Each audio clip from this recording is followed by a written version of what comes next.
You've probably seen the headlines flashing everywhere. President Trump suddenly cutting off trade talks with Canada. Canada, one of our oldest, closest allies. It definitely sounds dramatic. And it is. The implications are pretty significant, as we'll get into. Exactly. So today, we're doing a deep dive into the really complex and sometimes surprising reasons behind these trade tensions heating up so fast. Yeah, we've got a mix of sources here, news reports, expert analysis, even some online chatter, trying to piece together the full picture. Right. We want to unpack why this is happening now, what it means for both the U.S. and Canada, and maybe what signals it sends about global trade generally. Our goal really is to help you get beyond just the headlines, understand the economics, the politics, maybe even some of the deeper theories floating around. Okay, so let's unpack this. Where do we start? The tariffs seem like the big weapon here. They are, and it's not just a recent thing in his playbook, is it? Bloomberg and others have framed this pretty starkly. Trump has initiated a trade war, not just with China, but Canada and Mexico too. It's presented as a core part of his economic strategy, not just a tactic. That's the narrative. And these tariffs are described as a fearsome weapon. We're talking 25% on steel and aluminum from Canada and Mexico. Plus that extra 10% on a lot of Chinese goods. But the sources link this directly to domestic policy, right? Specifically, tax cuts. That's a key argument, yeah.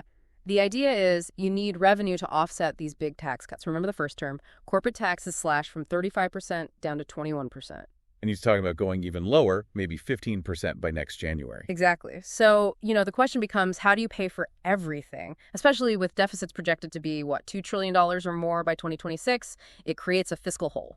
So tariffs become the answer, or an answer. It feels like dusting off an old playbook. Well, historically, it's not that strange for the U.S. For 137 years, tariffs were the main way the federal government funded itself before the income tax came along in 1913. So the framing is shifting the burden. Trump's line is pretty direct on this. Yeah, something like, why should Americans pay? Let the countries that profit off the U.S. pay. It sets up this U.S. versus China dynamic, or even, capitalism versus communism framing. The stated goal is making other countries contribute more directly to the U.S. Treasury. Right, but that leads to the obvious question. If China's the main target, why hit Canada and Mexico first and so hard? That's where it gets interesting. The sources point to them acting as conduits. Is that the right word? Conduits, yeah. Essentially back doors for Chinese goods to get into the U.S. market, bypassing existing tariffs. And the scale is kind of mind-blowing, especially Mexico. It really is. Mexico's GDP grew, 60% in just 3 years?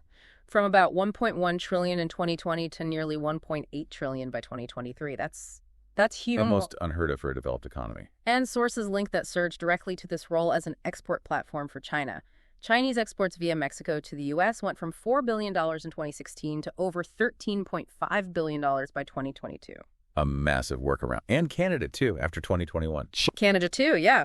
China's exports to Canada jumped from $75 billion in 2020 to over $100 billion by 2022. So the thinking is a lot of that might also be heading south. So targeting them first isn't random. It's presented as strategic. Exactly, making those indirect routes unprofitable. The new China tariff might only be 10%, but it's on top of existing ones that are already 25% too, 100%. So it closes the loophole, essentially. Some sources even tie this back to the Monroe Doctrine. Yeah, that comes up. Framing it as sort of reasserting U.S. influence in its own hemisphere, blocking external powers like China from using neighbors to gain economic advantage. It adds a geopolitical layer to the trade argument. Okay, so that's the broader strategy, the long game maybe. But what lit the fuse right now? What made Trump cut off talks with Canada so abruptly? That seems to be Canada's digital services tax, the DST. Right. He called it a direct and blatant attack on our country. Strong words. Very strong. So this DST, basically it's a 3% tax on the revenue big tech companies think Google, Amazon, Meta, Uber make from Canadian users. Wow. And the kicker is it's retroactive to 2022. So there's a big bill, apparently around $2 billion for U.S. companies, coming due pretty soon. Ouch. And Canada's justification.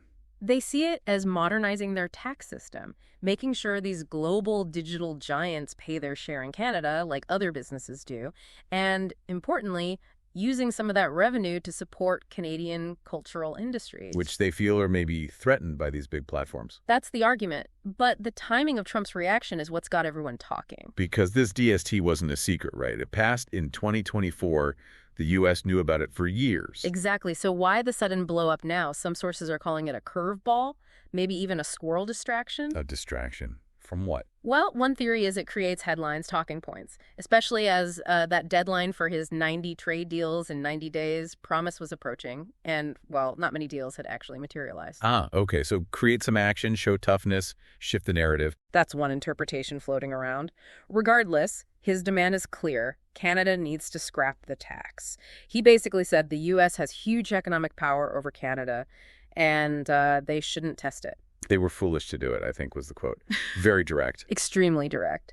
Leaves very little room for doubt about his position. So beyond the DST and the tariff strategy, what other motivations are being discussed? Because it feels like there's more going on under the surface. Oh, definitely. The interpretations get much deeper and sometimes, well, much more speculative. Like the power flex theories. Right. Some see it purely as a display of strength, showing other countries, this is how I operate, even with close allies. Kind of setting a precedent. A test case for future dealings. Could be. Yeah. Then you get into more extreme theories mentioned in some discussions, fears of a hostile acquisition plot, or even aiming to eventually annex Canada. Annex Canada, wow. To get resources like water and oil. That's the kind of talk you see in some corners. It sounds pretty dramatic, but it reflects the level of anxiety these moves can create. And what about the Canadian domestic politics angle? That's a big one, too. Some Canadians definitely believe Trump's actions are timed to influence their own elections. How so? The idea is to put pressure on the current government, maybe help conservative figures like Pierre Poilievre or Daniel Smith. You even see terms like force out the liberal commies used in some commentaries, framing it as part of a wider ideological battle. Okay, so influencing allies' internal politics. That ties into some of the more, let's say, conspiratorial views too, doesn't it? It can, yeah. You see narratives about Trump taking on shadow elites who supposedly invested in China to avoid U.S. taxes, or even wilder stuff, like him working secretly with Putin, Xi, Elon Musk. To do what? Destabilize things. To accelerate global destabilization, maybe pave the way for some kind of supranational autocracy. Look, these are fringe theories, but they're part of the discourse you find online, reflecting a deep distrust of established systems. It really highlights the split in how Trump himself is viewed, doesn't it? Massively. On one side, you have people seeing him as a deep thinker, a master strategist, maybe even planning to ditch the income tax altogether for tariffs. You know, the 10 steps ahead argument. The shrewd businessman playing 4D chess. Right. And on the other side, people dismissing him as, well, stupid, irrational, acting on impulse, not understanding tariffs. Just looking for easy wins or talking points, or maybe helping his rich buddies, as some sources put it. Exactly. The truth is probably complex, but the existence of these polar opposite views is a key part of the story itself. It shapes how everything is perceived. Okay, let's pivot to Canada. How are they actually coping with all this pressure? What's the impact on the ground? Well, the immediate impact is economic uncertainty, big time, especially for industries like steel and aluminum. Right, the ones hit directly by the 25% tariff. Yeah, sources say thousands of jobs are on the line. People are feeling it, in their wallets, their savings, worries about employment. It's hitting home. But Prime Minister Carney is trying to project strength. He is. Publicly saying Canada is not for sale, they'll negotiate in Canada's best interest. The expectation is he'll be pragmatic, especially on trade and security. And they've already committed money to border security, haven't they? $1 billion, yeah. Which some read as a signal to the U.S., showing they're addressing American concerns even amidst the trade dispute. A bit of strategic compliance, perhaps. Interesting. What about looking away from the U.S.? Are they diversifying? Very actively, it seems. The perceived unreliability of the U.S. as a partner under Trump is pushing Canada to strengthen ties elsewhere, especially Europe. Like that new EU-Canada strategic partnership. And the seeded trade deal they already have. Exactly. It's a clear strategy. Don't put all your economic eggs in one increasingly unpredictable American basket. It's about de-risking. Makes sense. What about China? Is that a viable alternative for them? It's complicated. There's definitely some anti-Trump sentiment pushing that idea in some circles, but practically, it's tough. Concerns about China's own influence, alleged interference in Canadian affairs. Ottawa seems wary. A big pivot towards Beijing doesn't look like a winning strategy for them right now. So it's more about Europe and maybe other partners. This U.S. unpredictability is also affecting defense, right? No. NATO spending. Yes, significantly. Canada's now committing to a 5% NATO defense spending target. That's a huge jump for them. 5%. That's massive. That's Yeah. going to require some tough budget choices internally. Absolutely. It means potentially cutting other government programs. It really shows a fundamental rethink of their security posture, realizing they might need to rely less on the traditional U.S. defense umbrella. Which brings us back to leverage. Does Canada have any real leverage in these trade talks? They've got resources, surely. They do. Oil, aluminum, critical minerals like uranium and potash, even electricity. Things the U.S. needs. Sources point out these haven't really been used as trade war weapons yet. But is it enough?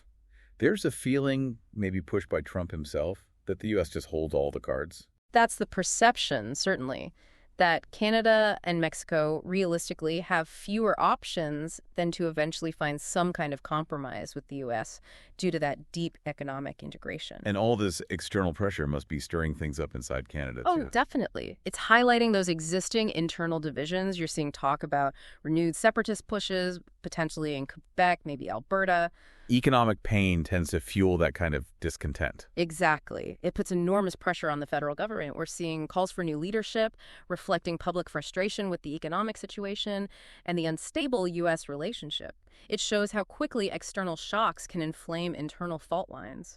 So wrapping this up, we've seen Trump's tariffs driven by desires for tax cuts and countering perceived Chinese workarounds through allies. Which then slammed right into Canada's digital services tax, providing that immediate flashpoint. And beneath it all, these competing narratives about motivation, strategic genius versus impulsive reactions, power politics, maybe even deeper global shifts. And the real-world consequences are undeniable, right? It's not just numbers on a page. It's jobs, savings, political stability in Canada, ripple effects everywhere. So the big question hanging over all this, as countries like Canada explore diversification and this global lobbying race, as some call it, heats up. Yeah, what does this period of turmoil really tell us about the future? Is this a permanent shift in how global trade and alliances work, more protectionist, more bilateral? Or is it just a really intense storm we have to weather before things settle into a new kind of normal, maybe a different form of global cooperation? It's the crucial question, isn't it? And one we'll definitely keep watching.